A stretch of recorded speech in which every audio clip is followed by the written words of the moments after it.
we are going to take the last topic of our first chapter, first unit, good governance. अच्छा अभिशासन। तो हमारे पाठ्यक्रम का जो प्रथम प्रश्न पत्र है उसकी जो पहली इकाई, पहला अध्याय है, उसका ये अंतिम विषय, और इसलिए मैं आया भी क्लास। मेरी स्थिति क्लास लेने की थी नहीं, लेकिन मैं चाहता था आज कंक्लूडिंग क्लास कम से कम यूनिट 1 आज कंप्लीट कर दूं, और कल से मुझे कुछ मेडिकल और हेल्थ इश्यूज के लिए 1 हफ्ता 10 दिन बिजी रहना है। तो मैं आपकी क्लास लूँगा फिर जब मैं अपने मेडिकल और हेल्थ प्रॉब्लम से बाहर आ जाऊँगा, मोस्ट लाइकली 27 या 28 पर एक पूरा ही तरह लग जाएगा। तो हाँ, 28 तो समझिए महीने का आखिरी ही है।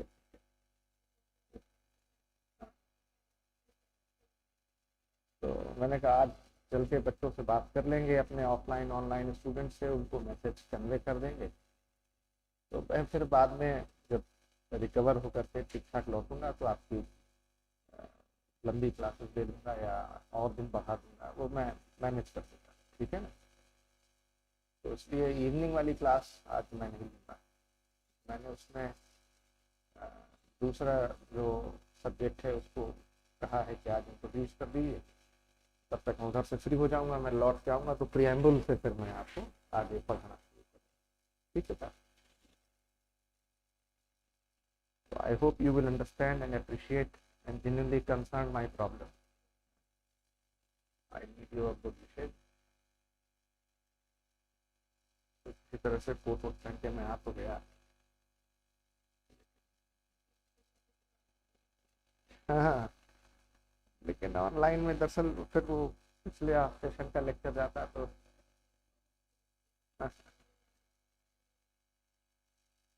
याद रखो तो उसको कंटिन्यू करें तो आप लोगों को डिस्टर्ब नहीं होगा, है ना।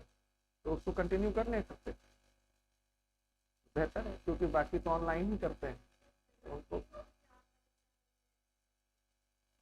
तो हाँ, तो ऐसा करते हैं, जीएस में लौट के आता हूँ तो प्रियम्बल ऑनवर्ड शुरू करूँगा, और इस बीच आप लोग का फिर कोई गैप नहीं, आप लोग अपने रूटीन पर मंडे टू थर्सडे।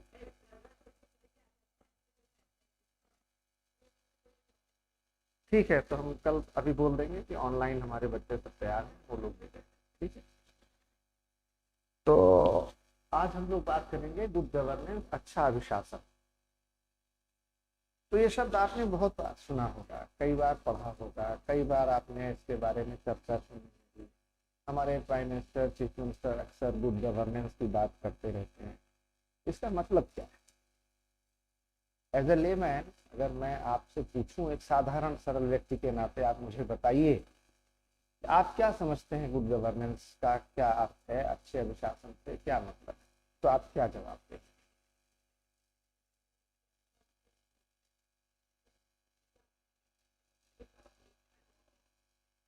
अब देखिए, ऐसा है कि गुड गवर्नेंस शब्द जो है पहली बार बहुत पॉपुलर हुआ 1990s में, जब वर्ल्ड बैंक ने अपनी एक रिपोर्ट जारी की और उसके बाद एक दूसरी रिपोर्ट आई। तो वर्ल्ड बैंक की 2 रिपोर्ट आई जिसमें उन्होंने गुड गवर्नेंस को डिफाइन किया और एक नए तरीके से पेश किया, और इस तरीके से गुड गवर्नेंस वर्ल्ड बैंक ने पूरी दुनिया में पॉपुलराइज किया, और इस तरह से ये कंसेप्ट भारत में भी आया, पब्लिक एडमिनिस्ट्रेशन में इसे शामिल किया गया, सिलेबस का हिस्सा बनाया गया। लेकिन ये एक बड़ी गलत फहमी है कि ये वर्ल्ड बैंक द्वारा दिया गया कोई नया कंसेप्ट है। दूसरी बात कि ये भारत के लिए गुड गवर्नेंस एक अपरिचित, एक नई अवधारणा है, और पहली बार अगर वर्ल्ड बैंक ने न बताया होता तो हम लोगों को इसके बारे में पता नहीं था। आप कौटिल्य के अर्थशास्त्र से लेकर के भारत के संविधान में नीति निर्देशक तत्व अनुच्छेद 36 से 51 को अगर पढ़ेंगे तो वो कुछ और नहीं है, अच्छे अभिशासन के लिए दिए गए दिशा निर्देश ही। तो if you study about Kautilya's Arthashastra till our Constitution, Directive Principles of State Policy, Part 4, Article 36 to 51, they are instructions for good governance only. Yes, we have not exactly used this term good governance. तो ये शब्द का प्रयोग हमने नहीं किया, लेकिन वो सारी बातें जो वर्ल्ड बैंक ने हमको बताई हैं वो हम बहुत पहले से करते चले आ रहे हैं।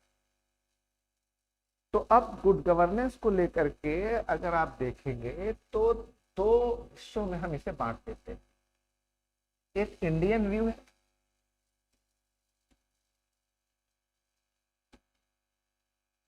और एक वर्ल्ड बैंक व्यू।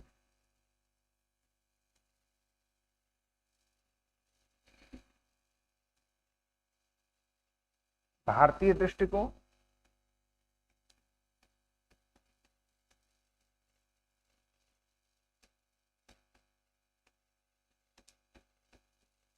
और विश्व बैंक का दृष्टिकोण।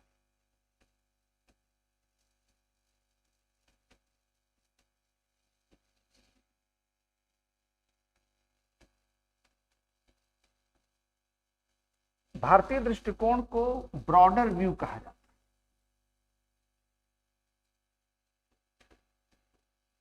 बृहत्तर दृष्टिकोण। और हम लोग वेस्टर्न वर्ल्ड नहीं, यूरोप और अमेरिका नहीं, लेकिन हम लोग कहते हैं, हमारे जो पब्लिक एडमिनिस्ट्रेशन के स्कॉलर्स हैं, कि वर्ल्ड बैंक का जो व्यू है ये नैरोअर व्यू है।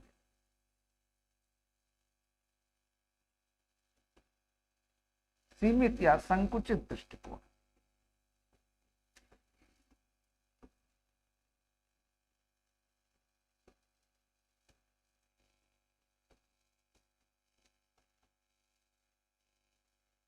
ये बात आ रही।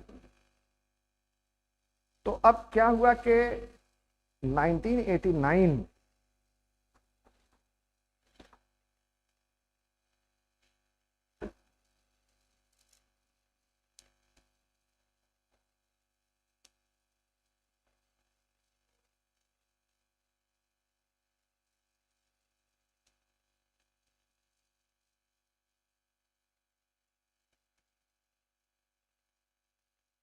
1989 में एक वर्ल्ड बैंक ने रिपोर्ट निकाली, फ्रॉम स्टेट टू मार्केट।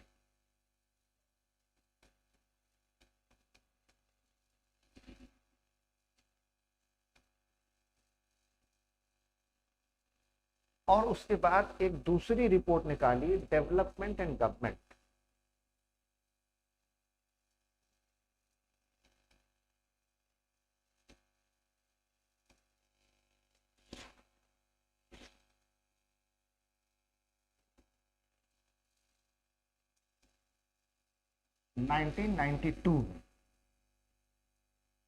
और इन दोनों रिपोर्ट्स में जो बातें कही गई उसी से गुड गवर्नेंस का कंसेप्ट 1990s में सारी दुनिया में सामने आया और उसको शामिल करने के लिए हर देश की सरकार ने इस पर यूनाइटेड नेशंस का एक गुड गवर्नेंस कन्वेंशन था, उस पर सिग्नेचर और कहा कि हम लोग अपने अपने देशों में गुड गवर्नेंस को लागू करेंगे जो यूनाइटेड नेशंस के मेंबर। हालांकि इंडियन व्यू में कौटिल्याज अर्थशास्त्र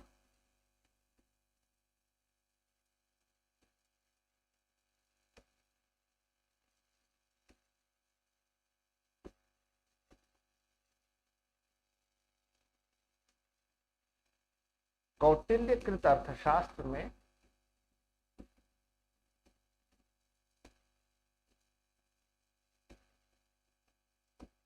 बहुत पहले 3rd सेंचुरी बीसी कह दिया गया था कि प्रजा सुखे सुखे राजा प्रजानाम च हिते हितम।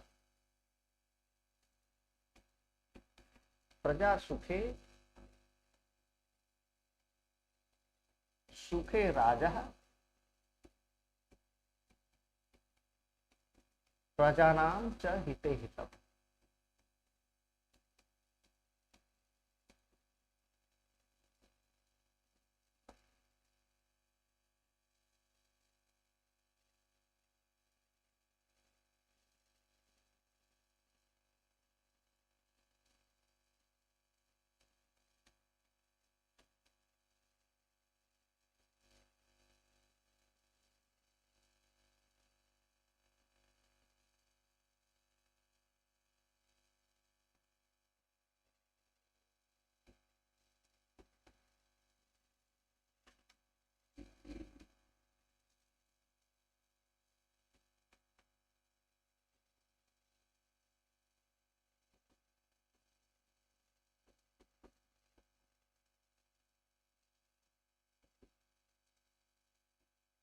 प्रजा सुखे सुखे राजा प्रजानां च हिते हितम्। In the pleasure of the people lies the pleasure of the king. In the interest of the people lies the interest of the के प्रजा के सुख में ही राजा का सुख है और प्रजा के हित में ही राजा का हित है। अगर ये बात आपके शासन प्रणाली में है तो अच्छा शासन। इसके अलावा भी हमारे ही देश में जब संविधान लागू हुआ तो part 4 article 36 to 51 directive principles of state policy, भाग 4 में अनुच्छेद 36 से 51 दिशा निर्देशक तत्व, जिसको हम अगर देखें तो ये कुछ नहीं बल्कि अच्छे अभिशासन के लिए ही दिए गए संवैधानिक निर्देश हैं।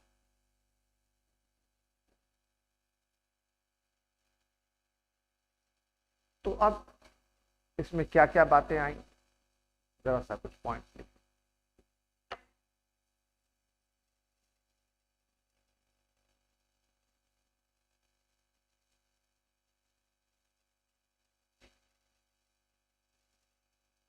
इन मॉडर्न पब्लिक एडमिनिस्ट्रेशन, आधुनिक लोक प्रशासन में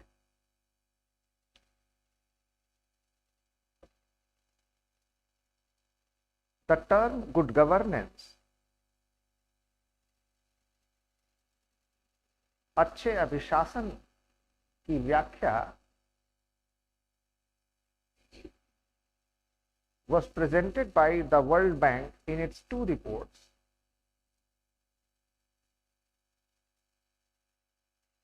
विश्व बैंक ने अपने 2 प्रतिवेदनों में प्रस्तुत की।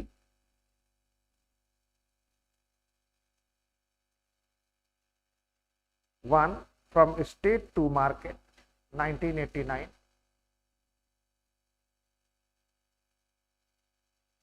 राज्य से बाजार की ओर 1989,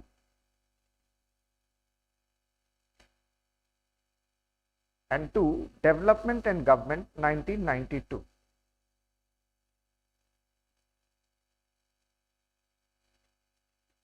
विकास तथा सरकार 1992।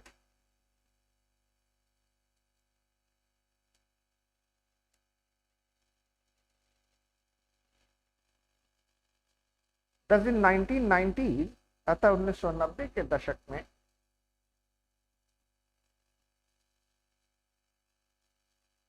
The good governance term was popularised through out the world.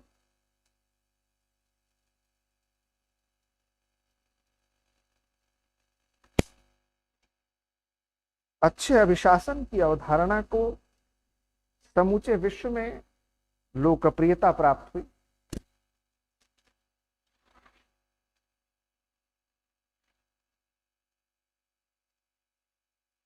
And bye 2005 तथा 2005 तक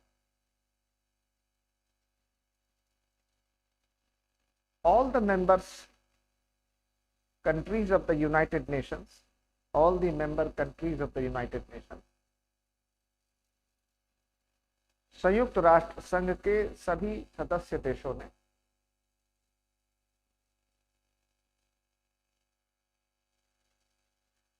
signed a convention on good governance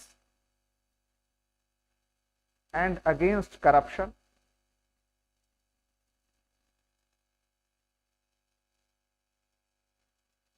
अच्छे अभिशासन के लिए और भ्रष्टाचार के विरुद्ध कन्वेंशन पर हस्ताक्षर कर दिए।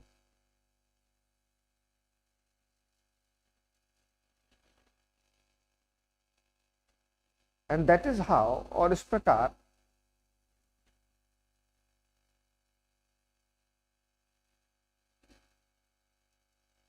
It became a part of public administration, ये लोक प्रशासन का हिस्सा हो गया।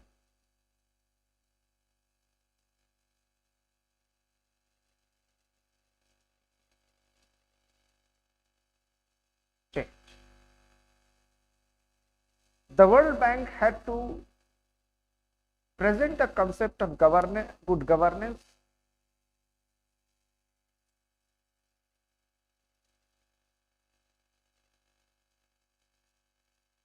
विश्व बैंक को अच्छे अभिशासन की अवधारणा इसलिए प्रस्तुत करनी पड़ी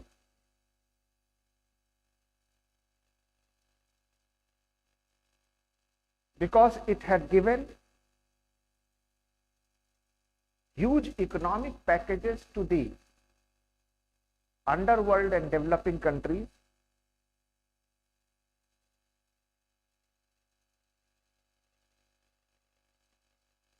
इसने अल्प विकसित और विकासशील देशों को बहुत बड़े आर्थिक पैकेज समय समय पर दिए थे।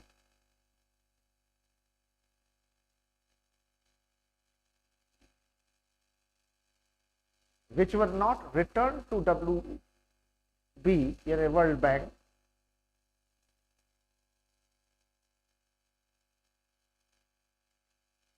as per the committed timetable, जिसे विश्व बैंक को निर्धारित समय सीमा में लौटाया नहीं गया।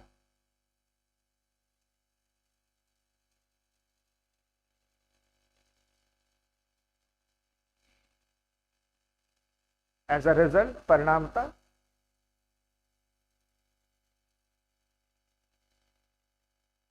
World Bank had to waive off these loans thrice,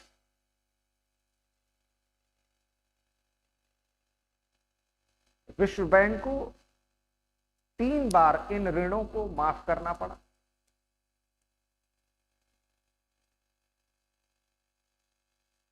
For which 3 rounds of conferences were held, जिसके लिए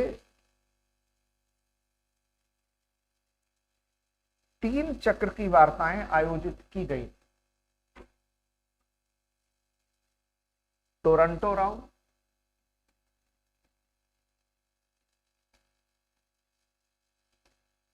ट्रिनिडाड राउंड,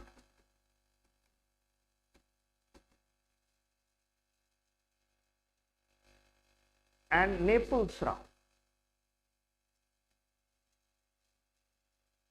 ये जगहों के नाम हैं जहां ये वार्ताएं आयोजित हुई थी। These are the names of those places where such conferences were held. Toronto वार्ता,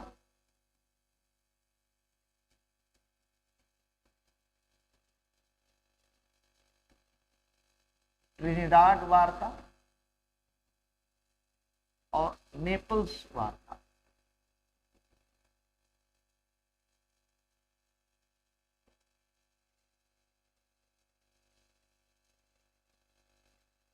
फर्दर इन 1985, पुनः 1985 के बाद,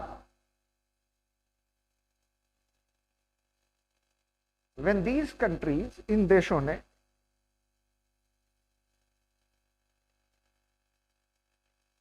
विश्व बैंक से फिर से ऋण माफी दिए जाने की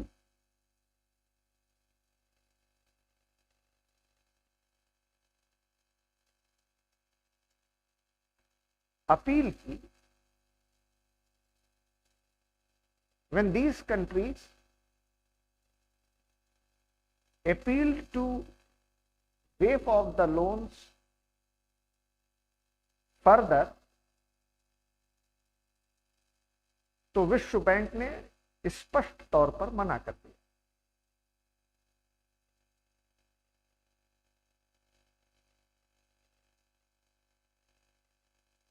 Then the World Bank clearly and categorically denied it.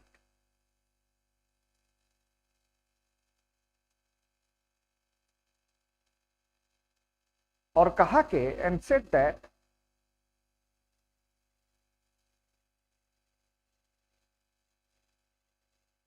कि भविष्य में कोई धनराशि या अनुदान तभी दिया जाएगा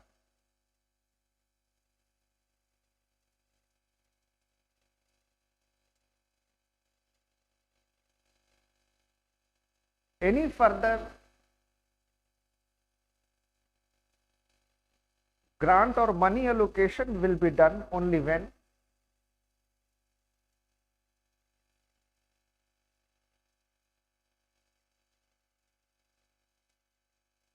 वे अपने देशों की सरकारों में अच्छे अभिशासन की शर्तों को लागू करें।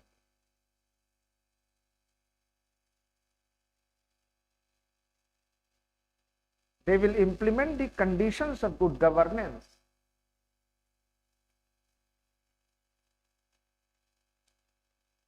in their public administration.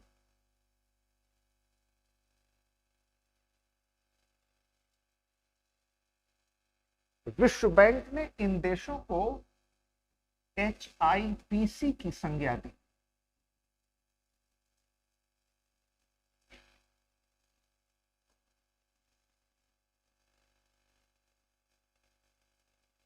The World Bank termed such countries as HIPC highly indebted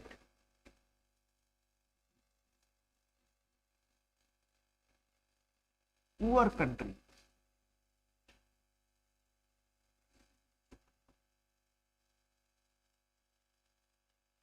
अति ऋणीकृत निर्धन राष्ट्र।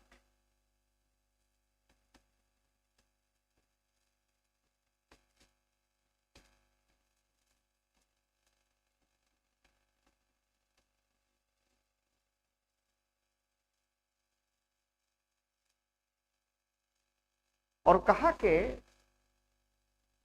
जो देश ऋण लौटाने में असफल हैं उन्हें विफल देशों की संज्ञा में रखा जाएगा।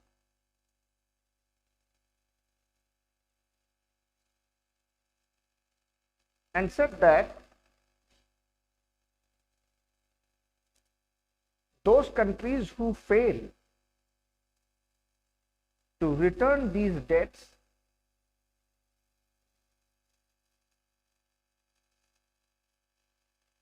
will be called as failed states।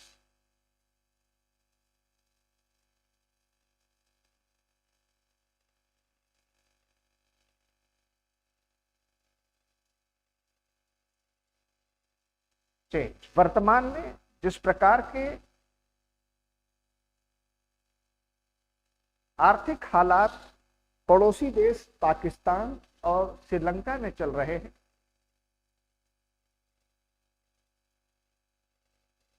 at present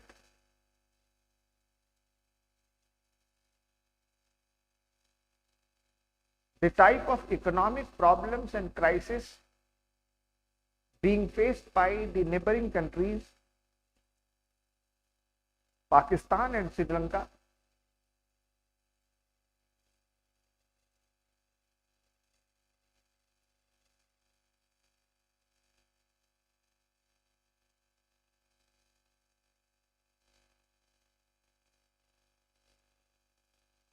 Pakistan ने विश्व बैंक से और IMF से $1 बिलियन से अधिक ऋण दिए जाने की प्रार्थना की है।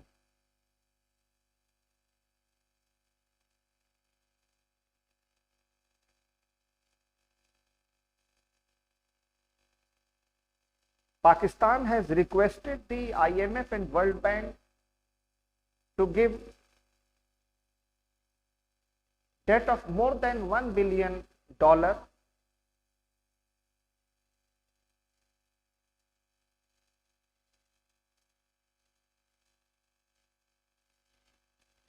जिसके लिए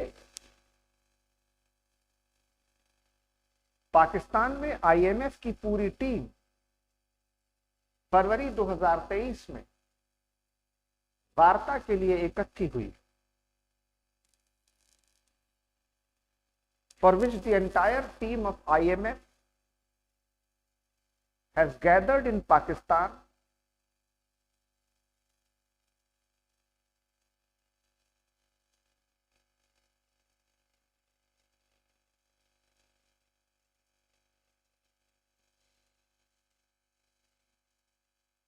to discuss the issue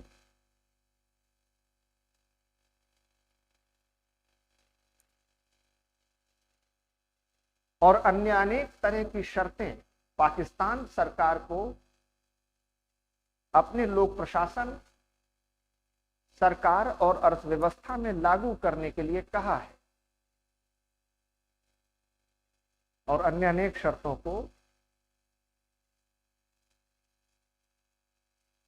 अपने सरकार, लोक प्रशासन और अर्थव्यवस्था में लागू करने को कहा है, and has asked the Pakistan government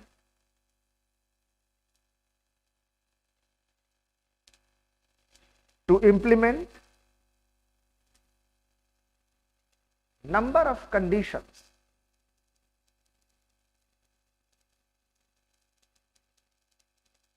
in public administration, government and economy of Pakistan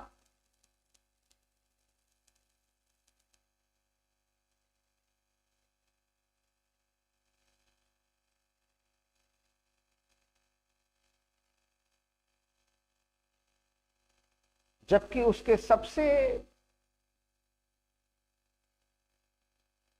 गहरे और पुराने मित्र चीन,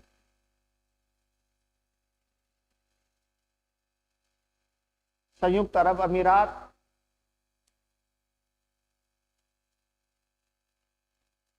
दुबई और यहां तक कि तुर्की ने भी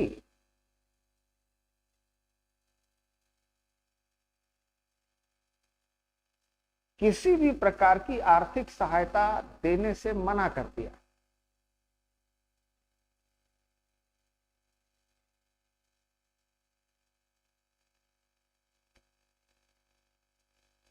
Whereas its most trusted and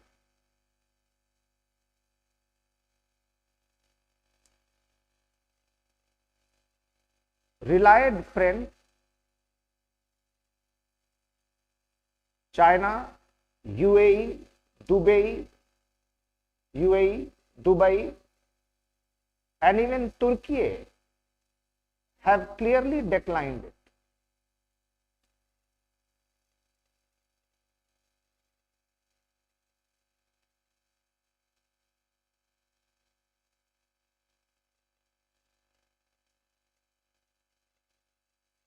क्योंकि विश्व बैंक सहित इन सभी देशों का मानना है, because according to World Bank and other these countries,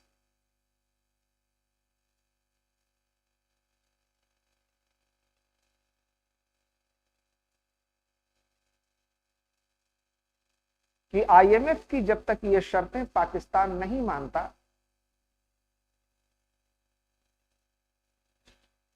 unless and until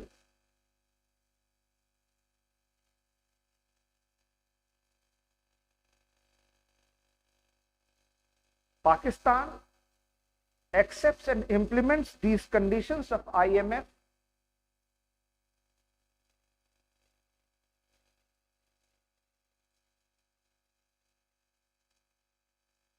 उसे कोई बेल आउट पैकेज नहीं दिया जा सकता।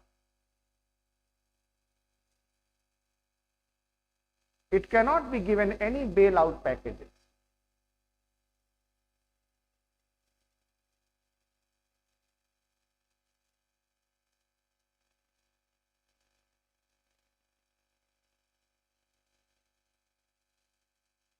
क्योंकि इन्हीं शर्तों से पाकिस्तान में अच्छा अभिशासन लागू हो सकेगा, because only with these conditions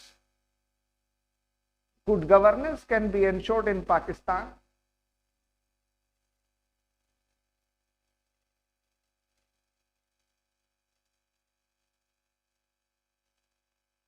और तभी पाकिस्तान अपनी आर्थिक समस्या और संकट से बाहर आ सकेगा।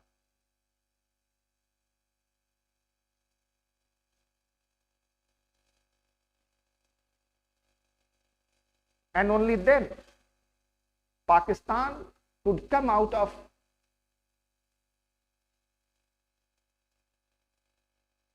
the present day economic crisis.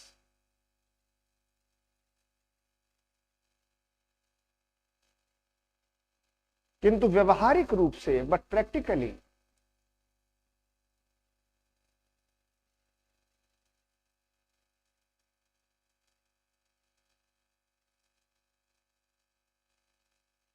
Pakistan सरकार के लिए इसे मानना संभव नहीं हो पा रहा है।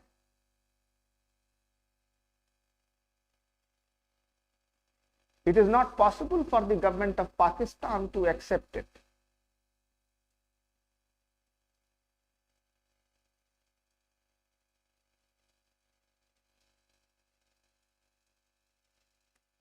वहीं भारत ने, whereas India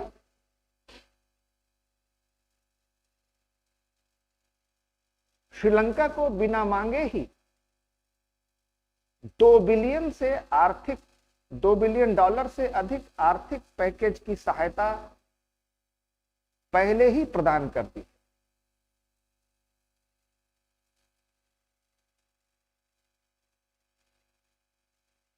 Whereas India has already given more than $2 billion bailout package to Sri Lanka.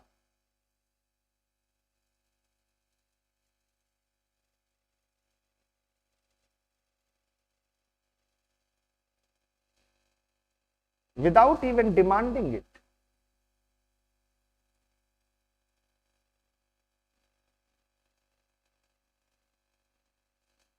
अतः पाकिस्तान आर्थिक दिवालियेपन के कगार पर खड़ा है।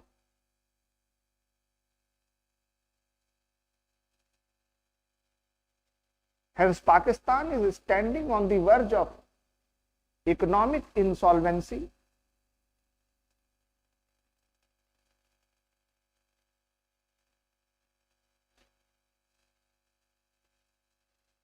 वहीं श्रीलंका धीरे धीरे फिर से सामान्य स्थिति की ओर लौट रहा है।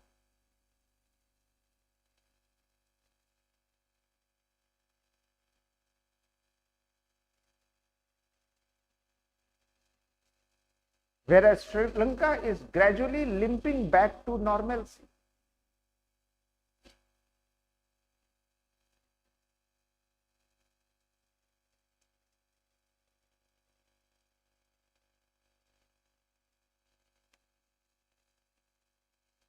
इससे यह स्पष्ट संदेश विश्व बिरादरी को गया है। It has given a clear-cut message to the world community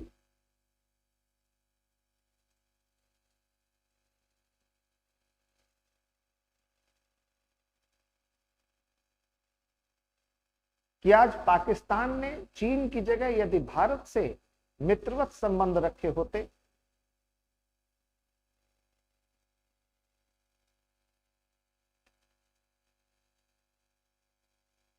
if Pakistan would have maintained friendly relations with India rather than China,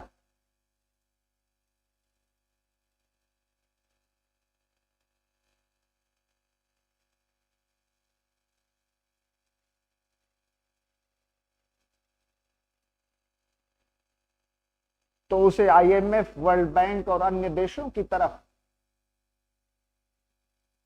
आर्थिक सहायता के लिए देखना नहीं पड़ता।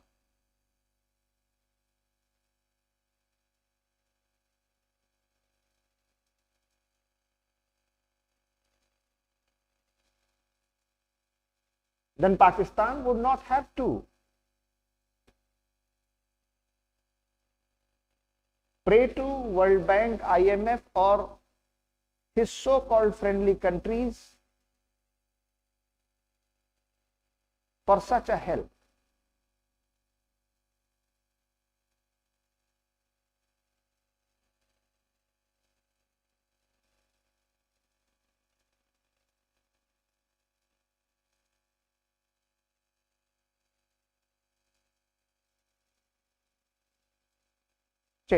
वहीं दूसरी तरफ फरवरी 2023 में तुर्की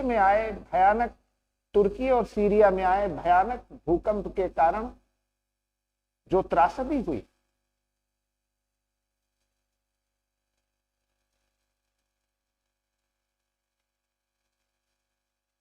the tragedy witnessed by Turkey and Syria due to severe earthquake in February 2023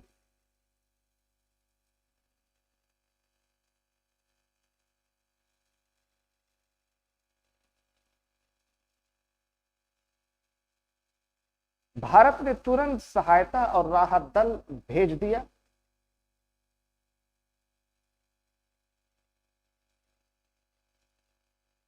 India immediately sent its relief forces and packages to Turkey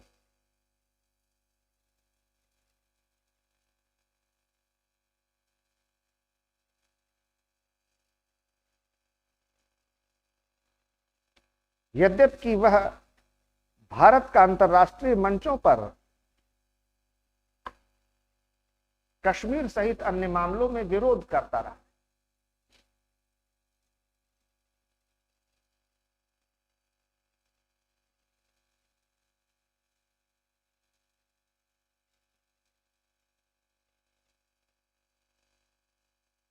Whereas it has been opposing India throughout on Kashmir issues and other matters internationally.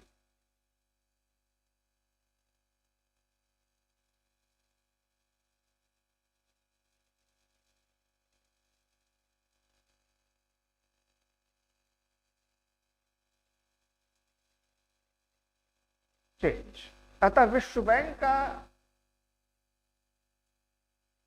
अच्छे अभिशासन का दृष्टिकोण सीमित और संकुचित दृष्टिकोण माना जाता है।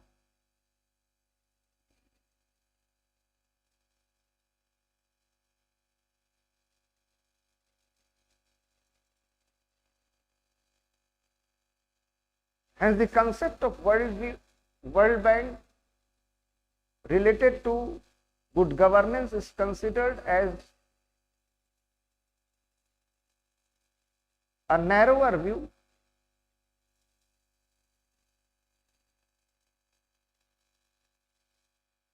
क्योंकि यह सिर्फ आर्थिक मानदंडों पर आधारित,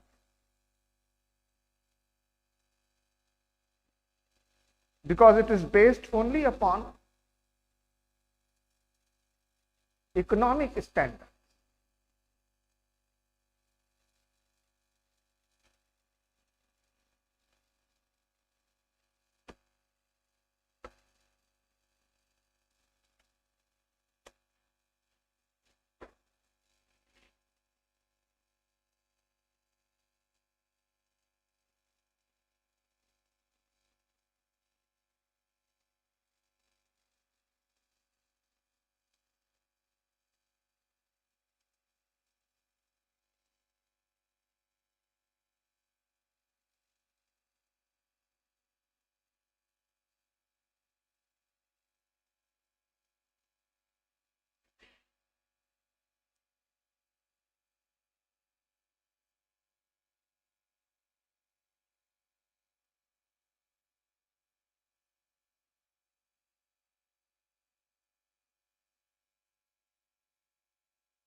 in principle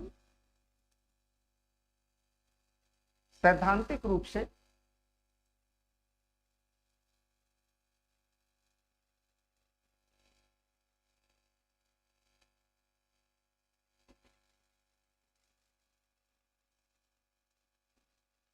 there are 8 important features of good governance as given by World Bank.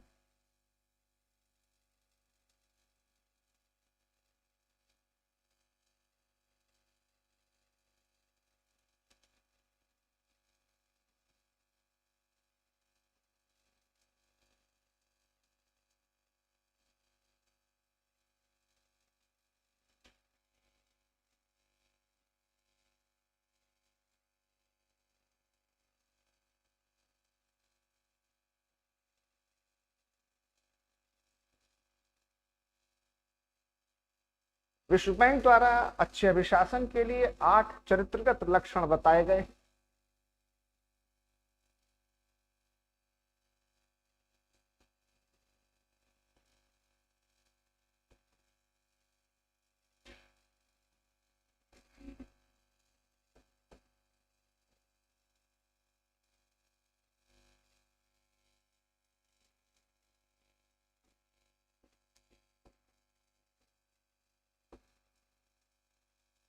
One, participatory.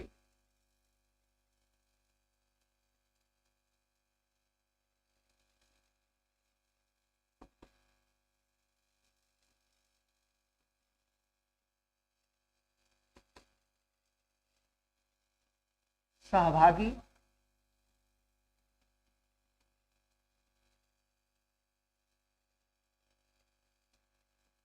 सम्मति उन्मुख। Consensus oriented.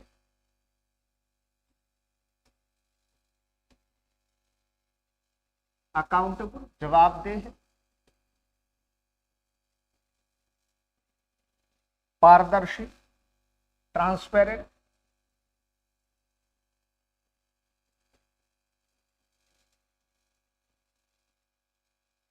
अनुक्रियात्मक, responsive.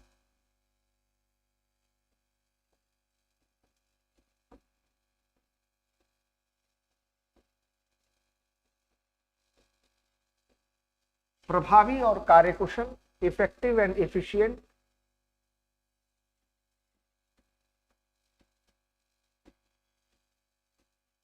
Equitable, समतामूलक।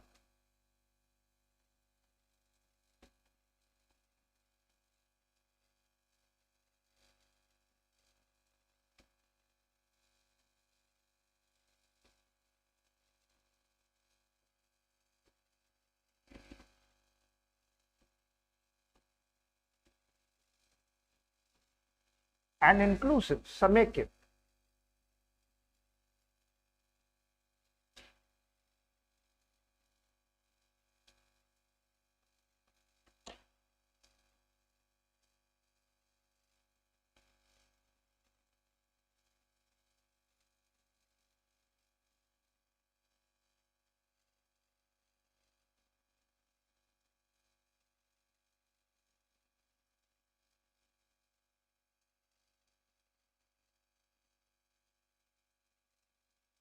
Since neither of these parameters are found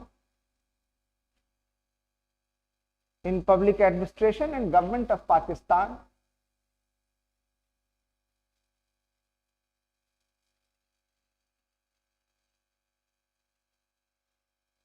चूंकि इनमें से एक भी लक्षण पाकिस्तान के सरकार और लोक प्रशासन में नहीं है,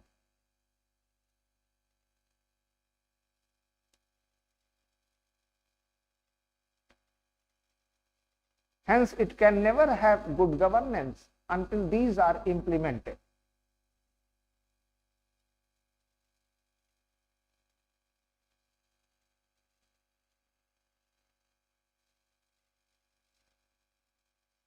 अतः यहां तब तक अच्छा अभिशासन नहीं हो सकता जब तक इन्हें लागू न किया जाए।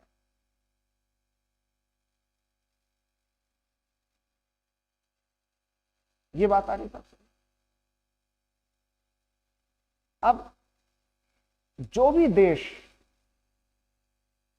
Pakistan, Iraq, Iran, Somalia, Syria, Yemen, Eritrea, Sudan, Ghana, आप इन देशों को लें तो आप पाएंगे ये आर्थिक रूप से बहुत खस्ता हाल है और यहां आपस में सेना और नागरिक समुदाय एक दूसरे से लड़ते झड़ते रहते हैं और यहाँ के जो राजनेता हैं, जो कि पॉलिटिकल पार्टीज हैं, उनकी क्रेडिबिलिटी, उनकी विश्वसनीयता तो दुनिया में सबसे कम। आज आप एक बड़े आश्चर्य की बात है कहने को, पाकिस्तान एक सॉवरेन कंट्री, संप्रभु राष्ट्र, उसका राष्ट्रपति और प्रधानमंत्री अगर विश्व के किसी मंच पर जाकर के कोई बात कहता है कि हम इसको लागू करेंगे, तो दुनिया में कोई उस पर भरोसा नहीं। उसके पीछे वजह क्या है? वजह ये है कि पूरी दुनिया जानती है कि जो ये आदमी बात कह रहा है, जो राष्ट्रपति और प्रधानमंत्री है पाकिस्तान का, ये उसे लागू ही नहीं कर सकता जब तक कि वहां की सेना, वहां की आईएसआई, वहां के इंटेलिजेंस, वहां का जो डीप स्टेट है वो न चाहे। और डीप स्टेट का मतलब क्या हुआ? डीप स्टेट एक ऐसा शब्द है जिसका मतलब यह है कि राज्य के भीतर बहुत सारे ऐसे अंग और इकाइयां होते हैं जो खुले तौर पर तो राज्य का हिस्सा दिखते या मालूम नहीं होते, लेकिन वो राज्य की नीतियों को प्रभावित करते हैं। मिसाल के तौर पर पाकिस्तान में फ्यूडल लॉर्ड्स का एक बहुत बड़ा ग्रुप है। आज तक वहां कभी कोई सोशल रिफॉर्म्स या लैंड रिफॉर्म्स नहीं। आज भी वहां जमींदारी और जागीरदारी चल रही। भारत ने 1951-52 में ही खत्म कर दिया आजादी के ठीक बाद। वहां दो ही क्लास है, एक जो बड़े बड़े लैंड होल्डर्स का मालिक है, एक जिसके पास एक छोटी सी जमीन का टुकड़ा अपने घर और खेती के लिए भी।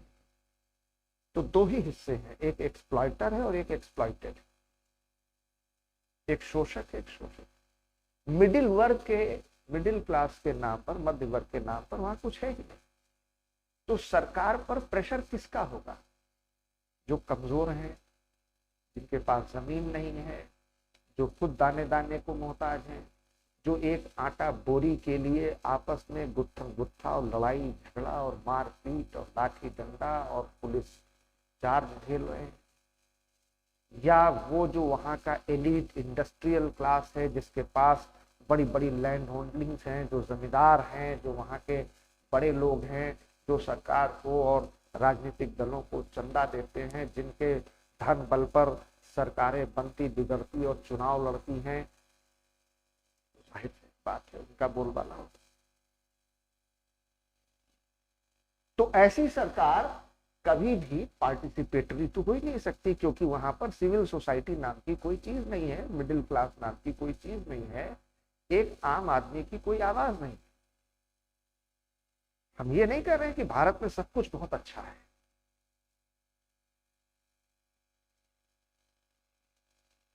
लेकिन भारत में एक इस तरीके की छोटी सी घटना कि एक बुलडोजर एक महिला और एक की बेटी जल के मर गई, उसके घर पे चला, तूफान खड़ा हो गया।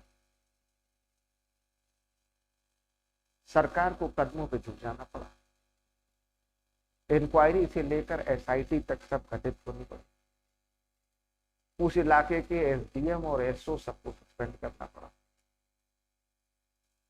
हालात ये हो गए हैं कि बीजेपी अगर उस समय ग्लोबल इन्वेस्टर समिट न चल रहा होता तो अब तक चीफ मिनिस्टर वहां के 2 बार दौरा कराते,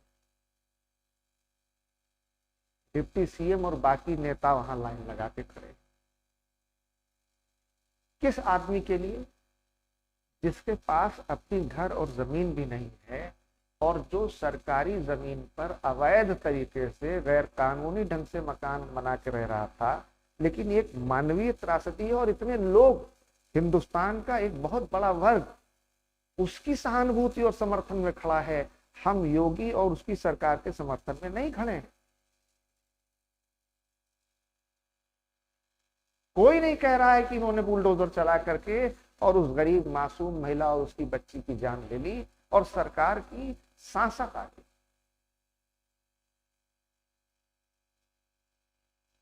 वो आदमी कौन था? वो कोई लैंड होल्डर नहीं था, वो कोई बड़ा बिग बिजनेस इंडस्ट्रियलिस्ट नहीं था, वो कोई बड़ा पॉलिटिकल लीडर नहीं था जिसके पास हजारों सैकड़ों समर्थकों का वोट बैंक हो तो वो कुछ हार जीत कर सकता है चुनाव में। वो एक गुमनाम सा इंसान है। अगर मुझे उसका नाम याद करना पड़े आपको बताने के लिए तो शायद मुझे याद नहीं है कि वो आदमी का नाम क्या है। हर शुक्ला जिसके साथ ये हादसा हुआ।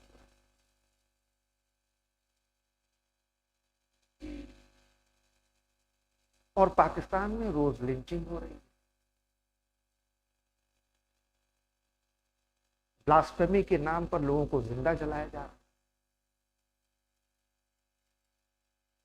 हिंदू मंदिरों को तोड़ना तो अलग बात है, मस्जिद में नमाज पढ़ते हुए लोगों को बम से उड़ाया जा रहा है और सरकार के कानों पे जूं।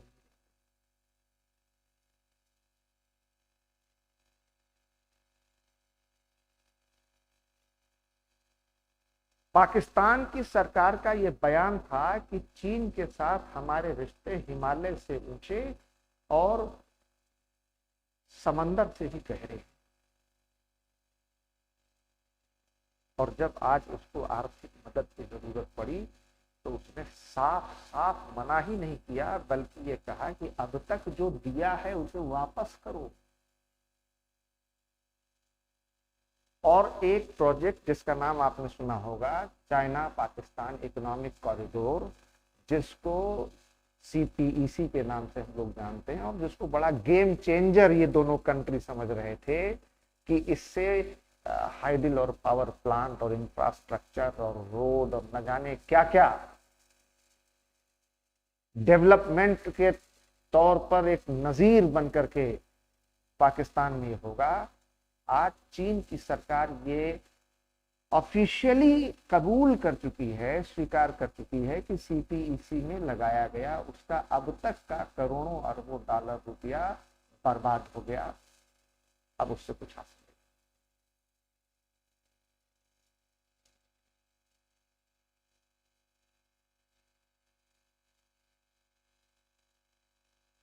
यही श्रीलंका भारत को नजरअंदाज करके हम्बन टोटा चीन को दे दिया और उसने उसको ऋण जाल में फंसा लिया और हम्बन टोटा को 99 साल के लिए अपने लीज पर ले लिया।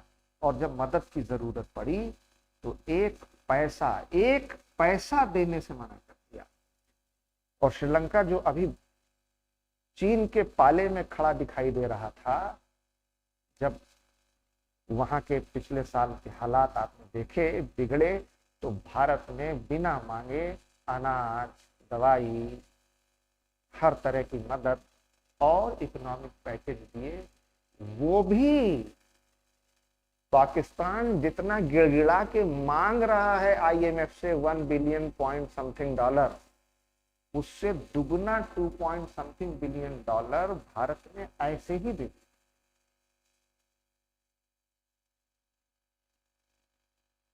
यही तुर्की, यही सीरिया, इसके बारे में जब तुर्की के राष्ट्रपति एर्दोआन पाकिस्तान की यात्रा पर गए थे, इमरान खान प्राइम मिनिस्टर थे, तो उन्होंने कहा था आप तो पाकिस्तान में इतने पॉपुलर हैं कि पूरे पाकिस्तान में किसी भी जगह से चुनाव लड़ जाएंगे तो आप चुनाव जीत जाएंगे।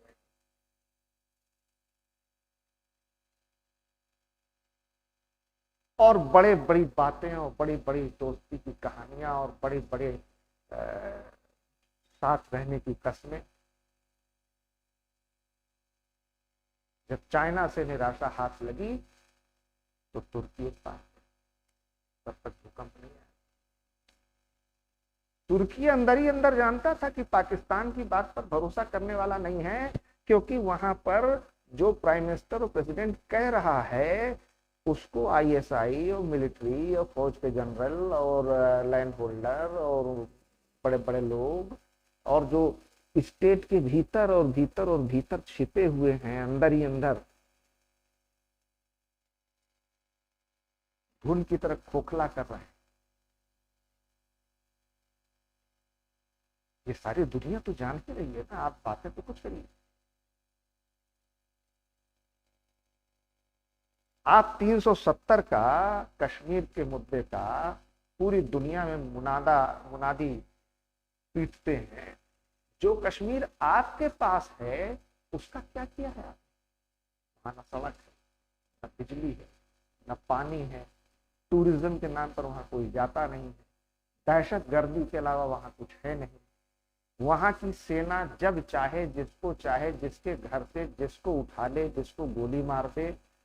मतलब बलूचिस्तान वगैरह के हालात, पाकिस्तान ऑक्युपाइड कश्मीर में मुजफ्फराबाद के हालात ये हैं कि अगर आपको सड़क पार करनी है और सामने के किसी घर में जाना है तो आप जिंदा सड़क पार करके जा पाएंगे कि नहीं, इसकी भी गारंटी। ये नहीं कोई एक्सीडेंट हो जाए कि कब कौन आपको अगवा कर लेगा, कब कौन उठा ले जाए। ऑर्गेनाइजेशन ऑफ इस्लामिक कंट्रीज में जिसका वर्ल्ड लीडर खुद को पाकिस्तान डिक्लेयर करता था और कहता था कि सऊदी अरब और दुबई और यूएई ये सब तो इस्लामिक मुल्क हैं, 56 इस्लामिक मुल्क हैं, ये सब तो हमारे परचम तले हैं और हम लोग एक भाई भाई की तरह से, मिल्लत का जो कंसेप्ट है ब्रदरहुड का, कि मैं और आप चूंकि एक रिलीजन के हैं तो एक ही भाई भाई हुए।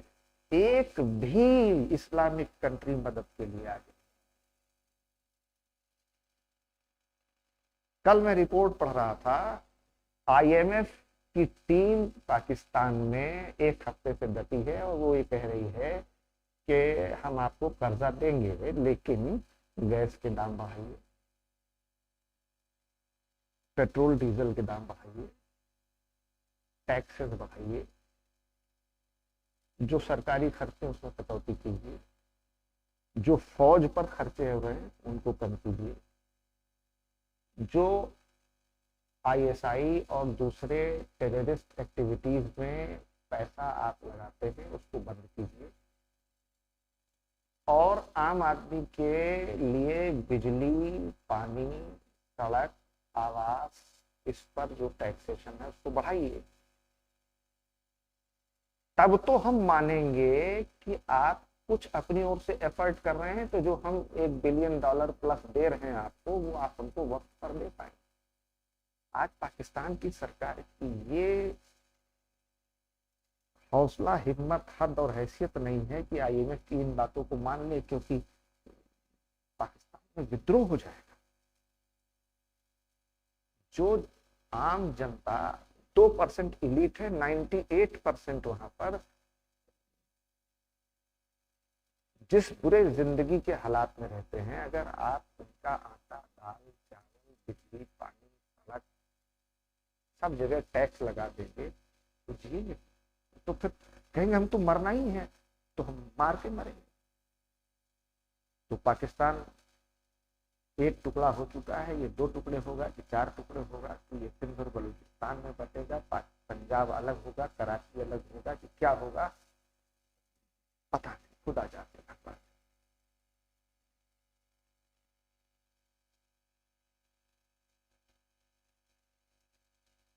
चाइना ने साफ साफ कह दिया कि अगर हमारा पैसा लौटाया नहीं, हम नया तो नहीं देंगे। जितना इन्वेस्टमेंट जहां जहां हमने किया है, जो पोर्ट हमने बनाया है,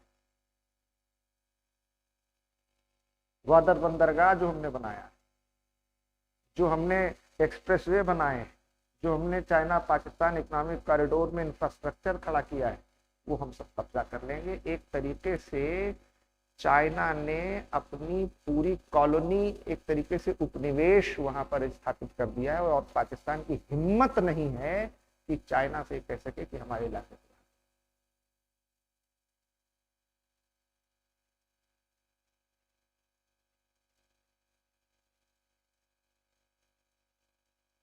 श्रीलंका के भी हालात बहुत खराब हो गए थे, लेकिन इधर आप पिछले 4-6 महीनों में ऐसी कोई बड़ी खबर नहीं सुने होंगे जिसमें कि वही क्राइसिस और वैसा ही प्रॉब्लम देखने को मिला हो जैसा कि लगभग साल भर पहले देखने को मिला।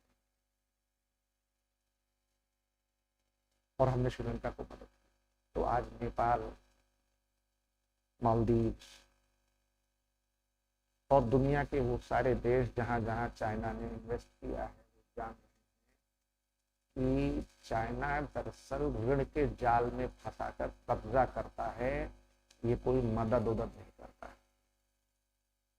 और आईएमएफ का तो एक क्लियर कट फंडा है कि भाई हम कोई गवर्नमेंट एजेंसी नहीं है और हमको न तुम्हारे इलेक्शन से मतलब है, ना हमें तुम्हारे रिप्रेजेंटेशन से मतलब है।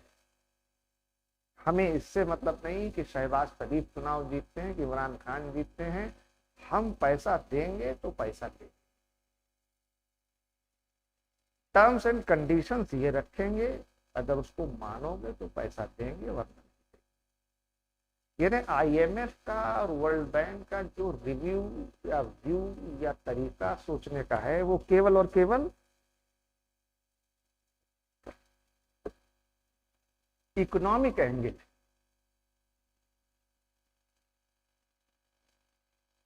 मैं केवल आपसे इसलिए अगर दोस्ती कर रहा हूं कि आप बहुत धनी मानी आदमी, चाहे मेरे आपसे विचार न मिलते हो, चाहे मेरे आपसे उठने बैठने का तौर तरीका पसंद ना हो, चाहे मुझे आपकी आदतें पसंद ना हो,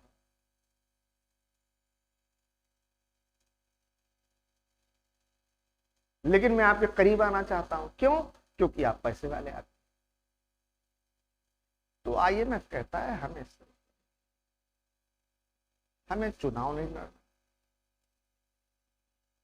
हमें दुनिया के सामने अपने आप को बड़ा इलेक्टेड और रिप्रेजेंटेटिव बॉडी बनाना है, ऐसा भी नहीं। हम प्योर इकोनॉमिक गेम खेलते हैं, पैसा देते हैं, पैसा लेते हैं। और इसलिए वर्ल्ड बैंक के व्यू रिपोर्ट लिमिटेड माना जाता है, क्योंकि ये सोशल इकोनॉमिक पॉलिटिकल कंडीशंस को एकदम नजरअंदाज कर देते हैं। वो ये नहीं कहेंगे बेचारा पाकिस्तान कितनी दिक्कत में है, इसके लोग मर जाएंगे, भूखों दिक्कत हो जाएगी, खाने की किल्लत पड़ जाएगी, जब एक बोरा अनाज के लिए मारपीट हो जा रही है, गेहूं चावल के लिए मारपीट हो जा रही है, तो कहां से सरकार कर दे। कहते हैं हमें तो उन्होंने 8 पैरामीटर तय कर पार्टिसिपेटरी, यानी सारी आप जितने स्टेक होल्डर हैं पब्लिक एडमिनिस्ट्रेशन और गवर्नमेंट में, सरकार, पॉलिटिकल पार्टी और पाकिस्तान में फौज और आईएसआई और लैंड होल्डर्स और जमींदार और जागीरदार और इंडस्ट्रियलिस्ट और लोअर क्लास, क्योंकि मिडिल क्लास वहां है, इन सबको आप एक साथ ले आइए और इनके बीच में एक कंसेंसस बनाइए, आम सहमति, कि भाई ये मजबूरी के दौर में है, दिक्कत ऐसी है, दुश्वारियां ऐसी हैं कि जब मवाद कहीं गहरे बैठ जाता है तो शल्य क्रिया करनी पड़ती है। असाधारण समस्या का समाधान भी असाधारण युक्तियों से ही होता है, तो हम लोग को एक साथ आना पड़ेगा। ये सोशल मीडिया मुश्किल वक्त में हम एक दूसरे के साथ खड़े हों, इसकी जरूरत है। पाकिस्तान में कंसेंसस वहां है, अकाउंटेबिलिटी किसी की फिक्स ही नहीं। चुनी हुई सरकार के नाम पर सेना के बल पर पीछे से फौज के जनरल की मदद से, चाहे इमरान खान प्राइम मिनिस्टर बन जाए या शहबाज शरीफ बन जाए या नवाज शरीफ बन जाए, उनकी बागडोर और कंट्रोल तो रहती है। आज दिक्कत ये है ना कि अगर मान लीजिए पाकिस्तान अक्सर कहता है कि आइए मिलकर हम लोग 370 पर बात करें, कश्मीर पर बात करें, किससे बात करें? तुम्हारी बात का भरोसा तो कुछ है नहीं। तुम आज कहोगे कल पलट जाओगे। भुट्टो इसका जीता जागता उदाहरण। जो भुट्टो 1971 की लड़ाई में हार गए, जिनके 90,000 से ज्यादा पाकिस्तानी सैनिक हमारी कैद में थे, जो इंदिरा गांधी के चरणों में गिर गए और शिमला एग्रीमेंट हुआ, पाकिस्तान पहुंचने के बाद एयरपोर्ट पर उतरने से जो फर्स्ट प्रेस कॉन्फ्रेंस उन्होंने की, उन्होंने कहा 1000 घाव खाएंगे, रोटी और घास खाएंगे, लेकिन भारत को लाखों टुकड़े देंगे। अभी तुम एक दिन पहले क्या कह रहे? तो भुट्टो से लेकर के और याहिया बिन खान से लेकर के और जिन्ना से लेकर के और लियाकत अली खान से लेकर के और शहबाज शरीफ तक आप चले आइए, इनके ऊपर कोई भरोसा नहीं करता, जानते नहीं सब झूठ। अकाउंटेबिलिटी कुछ है नहीं, क्योंकि किसकी अकाउंटेबिलिटी फिक्स है? ट्रांसपेरेंट, पारदर्शी, कि सरकार, लोक प्रशासन, राजनीतिक पार्टी जो भी फैसला ले, अच्छा बुरा गलत सही, वो क्यों ले रही है उसका कारण बताए, उसमें खुलापन हो, पारदर्शिता हो, मालूम हो ये फैसला आपने क्यों लिया। मैंने आपसे अभी कहा कि मैं आपकी क्लास नहीं ले पाऊंगा क्योंकि मेरे कुछ हेल्थ इश्यूज है, कुछ दिक्कत है, तकलीफ है। मैंने आपको साफ साफ तौर पर बता दिया, कोई झूठ बहाना धोखे में रखने की या झूठ बोलने की या ब्लफ करने की कोशिश नहीं। मैंने तो सच से बता, आप भी समझदार हैं, आप भी दुआ करेंगे, आप भी शुभकामना देंगे, आप भी सोचेंगे जल्दी मैं ठीक हो जाऊँ और क्लास। तो एक ट्रांसपेरेंसी होनी चाहिए जो कि है नहीं। रिस्पॉन्सिव, अनुक्रियात्मक, यानी कि to take action as and when required. देखिए दिक्कतें तो कहीं पर भी हो सकती,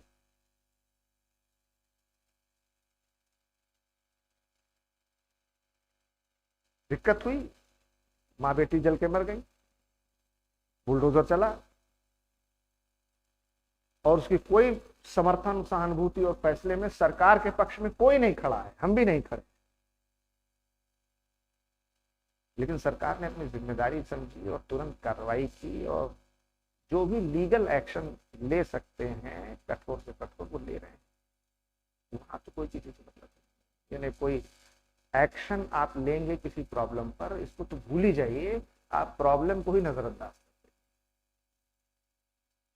एफिशिएंट एंड इफेक्टिव, मैं इसका मतलब आपको पहले बता चुका हूं कि कार्यकुशल और प्रभावशीलता का क्या मतलब होता है।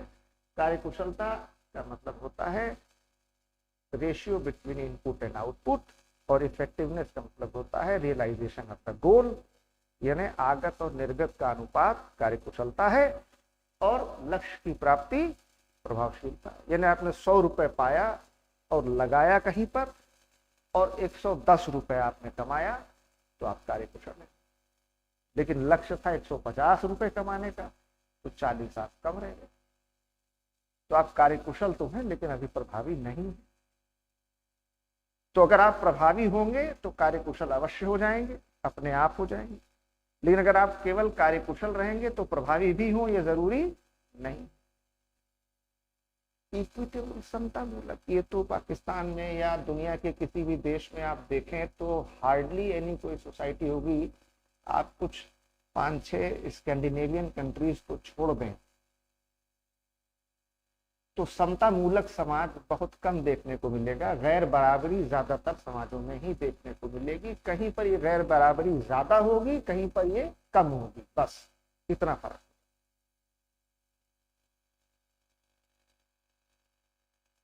तो जिन देशों को HIPC कहा था, हाईली इंडेटेड पुअर कंट्रीज, वहां तो इक्विटेबल सोसाइटी का कोई कंसेप्ट ही नहीं है और इंक्लूसिव की आप सबको साथ लेकर चले, ये भी नहीं है।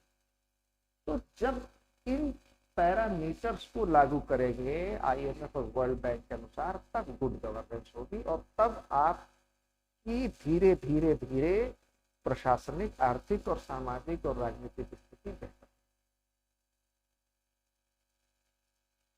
लेकिन इनका कोर और इनकी फंडामेंटल वैल्यूज केवल इकोनॉमिक क्राइटेरिया, इसलिए इसको क्या कहा गया? Is that very clear? Next.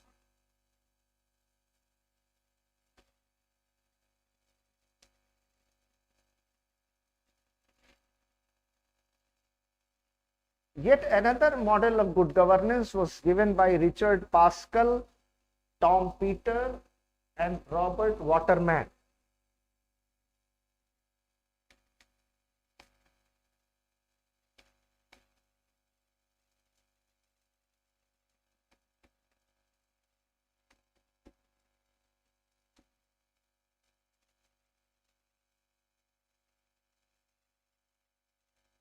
अच्छे अभिशासन की एक और अवधारणा रिचर्ड पास्कल, टॉम पीटर और रॉबर्ट वाटरमैन ने दी है।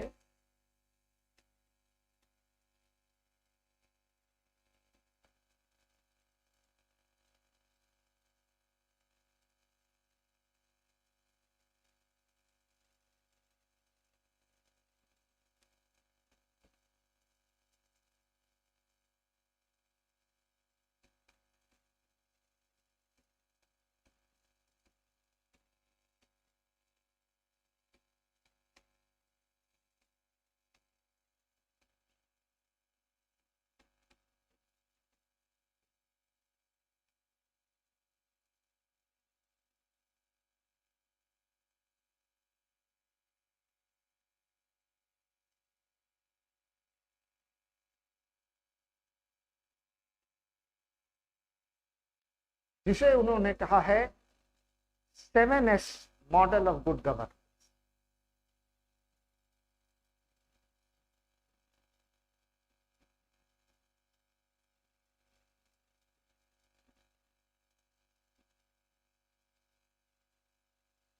जिनके अनुसार अच्छे अभिशासन का 7 सूत्र होता है: strategy,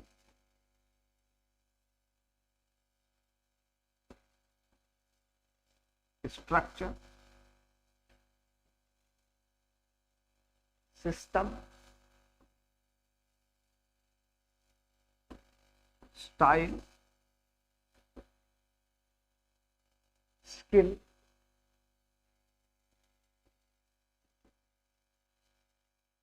staff and shared value.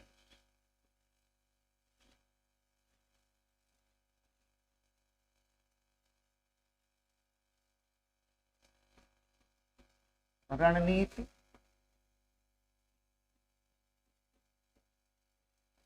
संरचना, प्रणाली, शैली, कौशल, कर्मी,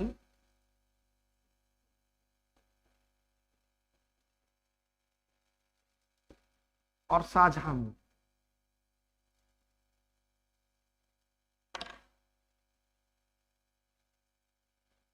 अब ये क्या कहते हैं? ये कहते हैं कि साहब गुड गवर्नेंस उसको कहते हैं जहां के पब्लिक एडमिनिस्ट्रेशन में, लोक प्रशासन में काम करने की सरकार की एक विशेष रणनीति, स्पेशल स्ट्रेटेजी। ये नहीं जिसका जो मन आ रहा है वो कर रहा है। सरकार अपनी प्लान, पॉलिसी और प्रोग्राम उस स्ट्रेटेजी के तहत बनाए, अपनी योजनाएं बनाए, और उस हिसाब से सरकार के ढांचे में, लोक प्रशासन में, मंत्रालय में, विभाग में अपनी संरचनाएं विकसित करे, अपने स्ट्रक्चर डेवलप करे। क्योंकि हमारे यहाँ बहुत सारे ऐसे ऑर्गेनाइजेशन, डिपार्टमेंट्स, मिनिस्ट्रीज हैं जिनकी जरूरत ही नहीं है, और कुछ ऐसे हैं जो ओवरबर्डन्ड हैं। तो ये बड़ा अनस्ट्रक्चर्ड है। तो जब तक स्ट्रक्चर सही नहीं होगा पब्लिक एडमिनिस्ट्रेशन का, तब तक गुड गवर्नेंस नहीं हो सकता। और तीसरा है सिस्टम। और सिस्टम का मतलब क्या होता है? सिस्टम का मतलब होता है इनपुट, आउटपुट एंड थ्रूपुट।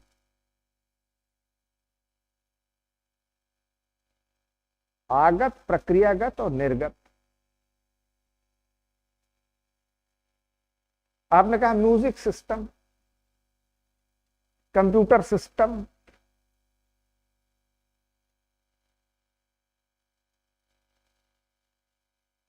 तो आपने कंप्यूटर में क्या किया? एक कमांड दिया, वो क्या हुआ? इनपुट। वो सीपीयू में प्रोसेस हुआ, क्या हुआ? थ्रूपुट। और उस थ्रूपुट के बाद उसने उस कमांड को एग्जीक्यूट कर दिया, ये क्या हो गया? आउटपुट। तो जब तक सरकार में जो कमांड दिया जा रहा है उस हिसाब से योजना बना करके अगर परिणाम नहीं सामने आ रहा है तो आपका सिस्टम ठीक नहीं चल रहा।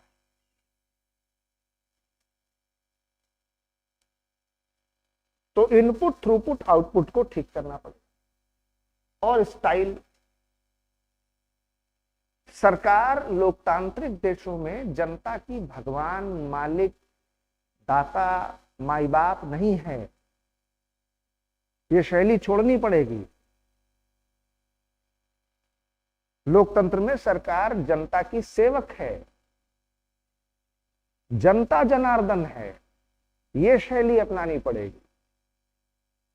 प्रधानमंत्री, मुख्यमंत्री, कैबिनेट मंत्री, सांसद, विधायक, आईएएस अफसर, पीसीएस अफसर अगर अपने आप को जनता का हुक्मरान और मालिक समझते रहेंगे तो वो कभी जनता के कल्याण और विकास के लिए काम नहीं करेंगे। तो ये जो सोच है हमारी कि हम आईएएस हो गए तो हम खुदा हो गए, अगर हम कैबिनेट मंत्री हो गए तो हम अपने विभाग के भगवान हो गए, अगर हम पीएम सीएम हो गए तब तो खैर हम पता नहीं क्या हो गए। ये शैली, इसको सोच, इस मानसिक विकृति से आपको बाहर आना पड़ेगा। आप सिविल सर्विसेज में इसलिए नहीं जा रहे हैं to rule over the people, to serve the people. ये गुड गवर्नेंस में बहुत इंपॉर्टेंट। और स्किल, जो भी जिस फील्ड में काम कर रहा है, वो एडमिनिस्ट्रेटिव फील्ड में है, इंजीनियरिंग फील्ड में है, मेडिकल की फील्ड में है, एजुकेशन की फील्ड में है, हाउसिंग की फील्ड में है, रेवेन्यू की फील्ड में है, उसको अपने फील्ड की अच्छी खासी जानकारी।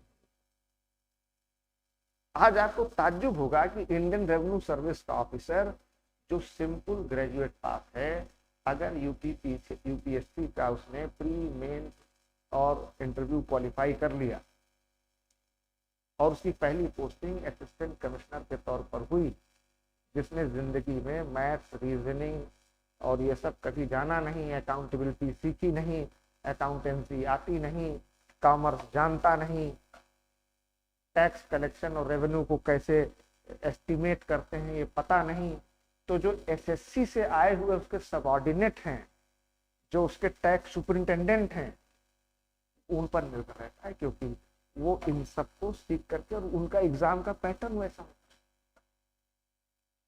कि जो एसएससी पास करके आया है कम से कम मैथ्स, रीजनिंग, अकाउंटिंग ये सब जानता है वो। तो आप केवल सिग्नेचर करते हैं उसमें बैठकर, वो जैसी फाइल बना के ले आता है वो कहता साहब यही हो पाए।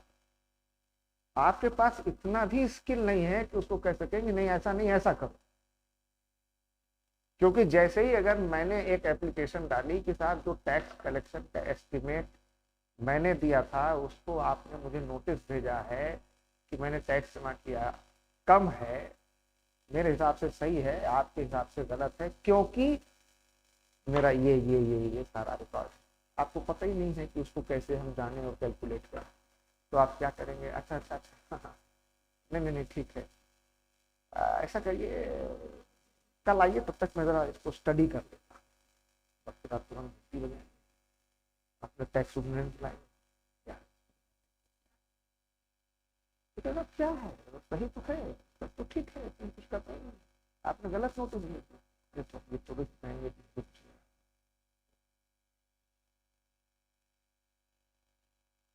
तो कुछ अच्छा सर आप हाँ मतलब कुछ, फिर अगले दिन याद करें मैंने देखा, और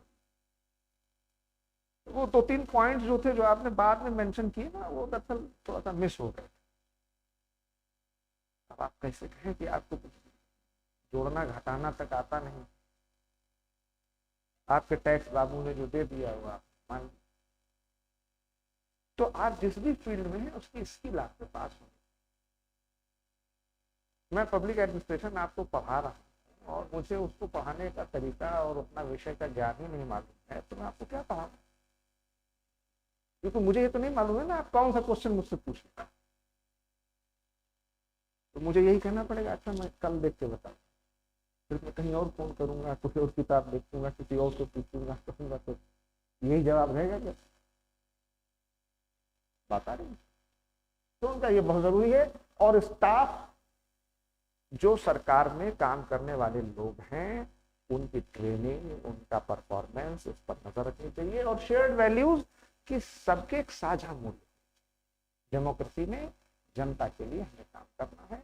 वो सचिवालय में काम करने वाला एक अनुसेवक ऑर्डरली है कि चीफ सेक्रेटरी है, वो एक मामूली चपरासी है कि मुख्यमंत्री है, सबकी एक ही सोच है। नेक्स्ट,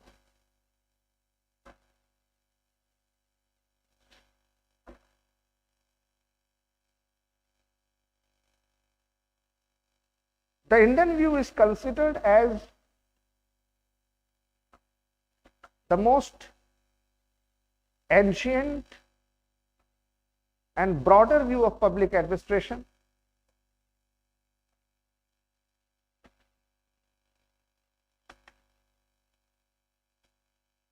भारतीय दृष्टिकोण को सर्वाधिक प्राचीन और लोकप्रिय तथा उदार दृष्टिकोण माना जाता है।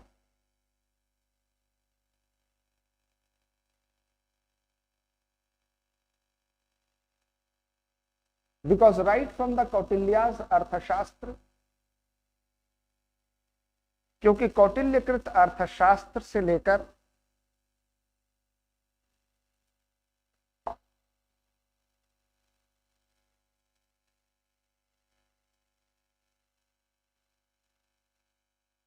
Directive principles of state policy as enshrined in the constitution, राज्य के नीति निर्देशक तत्व जो कि संविधान में दिए गए हैं,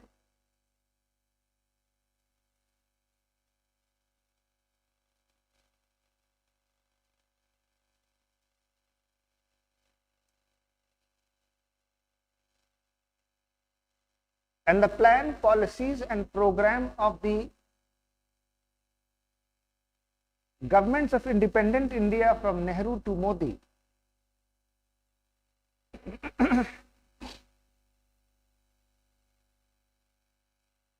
तथा स्वतंत्र भारत की सरकारें जो प्रधानमंत्री नेहरू से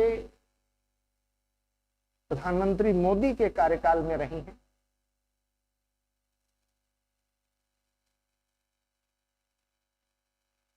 they all have worked for good governance.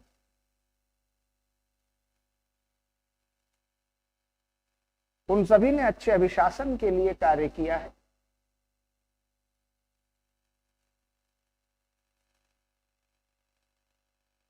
And it is not only limited to economic angle,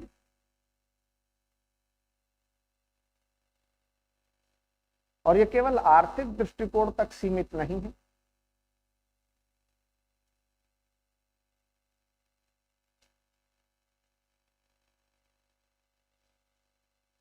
rather it has political, social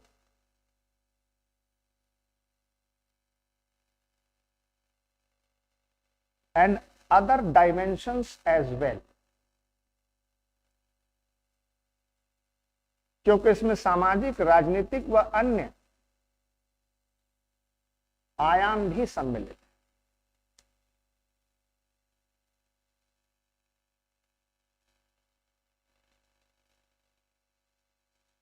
And therefore concluding marks, hence the concept of good governance is neither new nor alien to India। अतः अच्छे अभिशासन की अवधारणा न तो भारत के लिए नई है और न ही अपरिचित।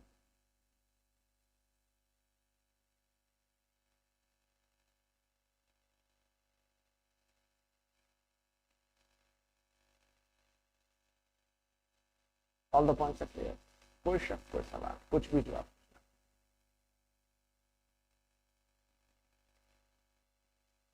ठीक है सर, थैंक यू।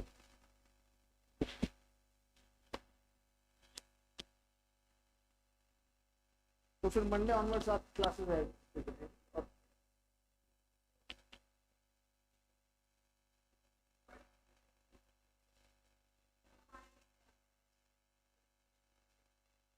अच्छा अच्छा, जीएस चलने थे 6 to 8 तब तक तो लोग दिन में सर एग्जाम हो रहा है, पब्लिक एड ऑफ करते। अच्छा ठीक है सर, यही मांग करता।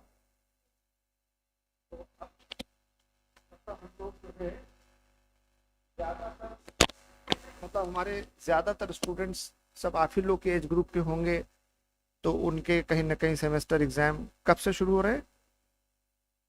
22 फरवरी से। तो आई गई 22 फरवरी, और कब तक है? 2 तक।